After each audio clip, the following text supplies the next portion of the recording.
Hey, welcome back to another session. Today we are going to talk about the critical thinking for NCLEX.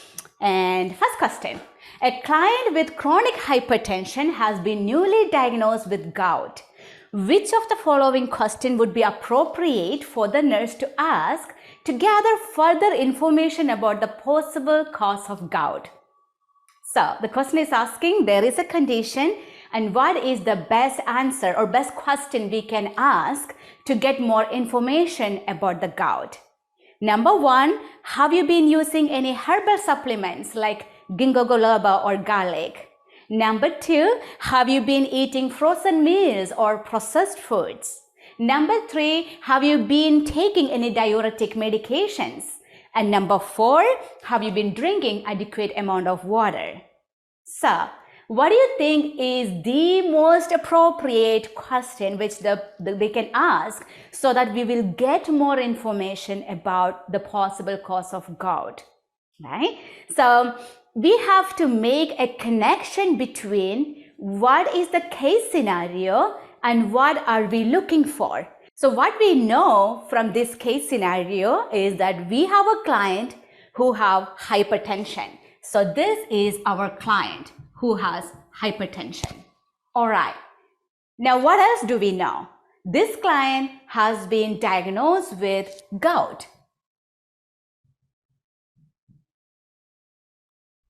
Now, our focus of the question is, what could be the reason? So, we are looking for the reason for gout, right? That's the actual thing it's asking. What is the reason for gout in this patient? Now we have choices. The one choice says, are you taking herbal medicines? Now, just like ginkgo biloba or garlic, we did learn about that in herbal medication. What is the number one side effect which comes to your mind? What happens if someone is taking those kind of herbal medicine? And I'm hoping that you remember it's bleeding. It's mostly gastrointestinal bleeding, which is going to happen. So the answer to this herbal medicine, which is going to be something I will be worried about, is he having bleeding? That's not gout. The question is not asking about, is the patient having any bleeding problem? It's about what could cause gout. So that is probably not my answer. So I might be able to take that off. So maybe not the herbal medicine part. What was the next question which was asking about? Are you eating a lot of processed meals or let's say frozen meals? I mean, they were talking about some kind of, frozen items and processed items. And then what comes to your mind when we think about that? I'm sure it's the sodium, right? We think about the sodium because these things have high sodium. And we know it's not okay for a hypertensive patient to keep eating a lot of canned food, processed foods, and frozen food because all those things can increase the sodium level and that could make their blood pressure really high. And that's not okay because we usually give them a lot of information about low sodium diet, which they should be following, right? So I'm worried about it. It's not good. So when I'm connecting it, I know this is not okay, but it's still not answering my question though, because it's not asking about why this patient's hypertension is going bad. That's not the question. It's about how come he is also having a new diagnosis of gout. That is the question. So this is not going to help me. I cannot connect this with gout. I can only connect this with hypertension. So that's not going to be my answer, right? Now, what was the next thing we had about? We had about diuretic medication, diuretic medications. Okay. So what about diuretic medications and hypertension, and what is the connection there? Is it possible that someone who is hypertensive is on some diuretic medication? And the answer is yes, of course it is possible, because that's how we take out all the fluid, and that really helps with bringing down that blood pressure. So is there a connection here? Yes, there is a connection between hypertension and diuretic medication. Now, is there any connection between diuretic medications and gout? Is there anything there? Now, if you go to our website and if you are already enrolled, you will see our pharmacology flashcards. And pharmacology flashcards, there it says in the diuretic section, you will see there is a very possible electrolyte imbalance called hyperuricemia, right? Hyperuricemia can happen. Now, what is hyperuricemia? When the uric acid level goes high, what is it called? Well, that is our gout.